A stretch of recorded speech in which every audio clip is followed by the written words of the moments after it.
જો તમે આગામી પૂનમે બગદાણા બાપાના દર્શને જવાનું આયોજન કરી રહ્યા છો તો આ વિડિયો તમારા માટે જ છે।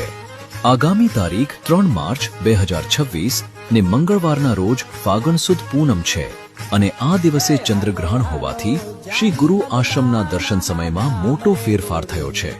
સમય ખાસ નોંધી લેજો। આ દિવસે મંગળા આરતી વહેલી સવારે 5 વાગે થશે। ત્યારબાદ સવારે 6 કલાકથી સાંજે 6:30 વાગ્યા સુધી દર્શન સંપૂર્ણપણે બંધ રહેશે। આ દિવસે બપોરની રાજભોગ આરતી પણ બંધ રહેશે અને સાંજે વિધિવત જળાભિષેક કર્યા બાદ 7:30 વાગે સંધ્યા આરતી થશે અને ત્યારબાદ જ દર્શન રાબેતા મુજબ ફરીથી શરૂ થશે।